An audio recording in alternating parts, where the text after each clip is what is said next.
Hello everybody, how you doing today? I'm doing great. Out here in God's country, just enjoying the semi-warm weather.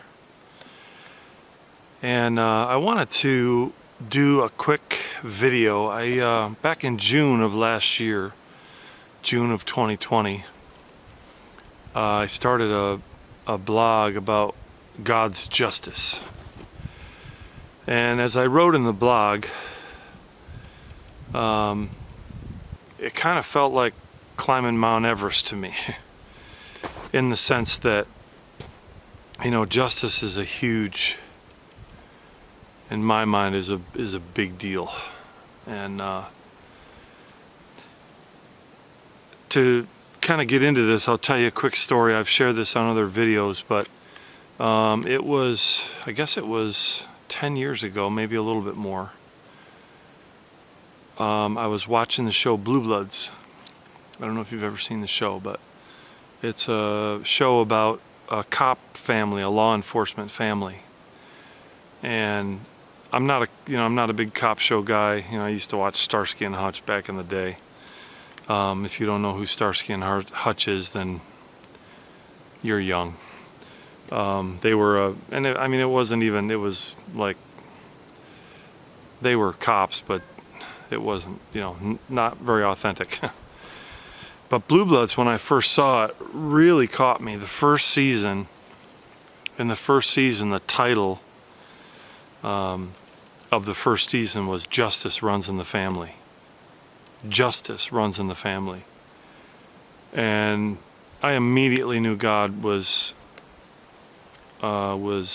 setting me on a long journey of learning a lot, and I have learned a lot from the show, actually,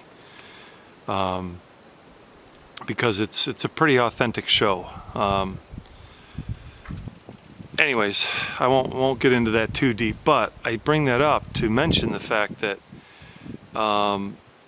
that was kind of one of the things that God used in this whole journey I've been on. About 10 years, a little more, about justice and how important it is. And it's become a big cultural thing, social justice. You hear the word social justice, and that sounds good, right? I mean, who wouldn't want justice, social justice? The question is, and the caution I say to anyone is, what is it? What is social justice? What does it mean? Okay. And unfortunately, our culture, and this is even in the church, because I know a lot of people that use terms, they sound good, but again, if you're talking about justice, real justice, and I get into this in the blog, is you can't even determine what justice is without a standard. Okay. One of the things I learned really quick as I started studying this was righteousness and justice were terms that in some ways are actually interchangeable. And I'm still learning, I'm still digging this up, but because how do you determine what is just if there's no standard by which to judge? Okay.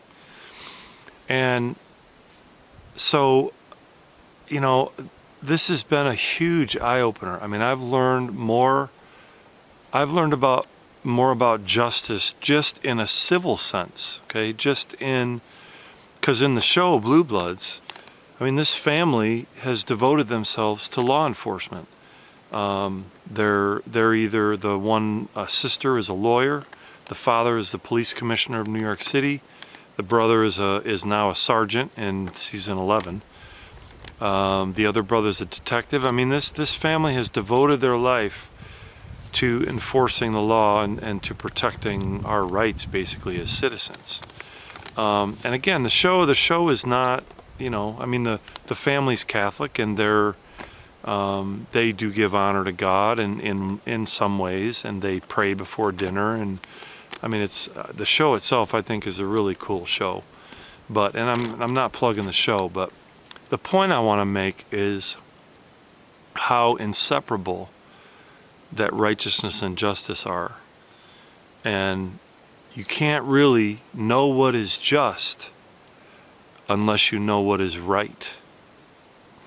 And so there's one quick verse I just wanted to share with you, which struck me just before I came out here to hike, like literally. I was just reading this psalm, and the psalm is 94, Psalm 94:15, and it says this: "Judgment will again be founded on justice, and those with virtuous hearts will pursue it." Judgment will again be founded on justice, and those with virtuous hearts will pursue it. Now, I could do a whole blog on that alone, that verse, and what that now means to me that I didn't really understand before. And there's so much confusion in the church about judgment. And again, I don't have time to go deep into it here, but judgment, let me say it this way. If someone stole something from you or broke into your house, and you go to court and you stand before a judge, you want that judge to pronounce judgment. Okay? When we think about judgment, we often think about condemnation, okay?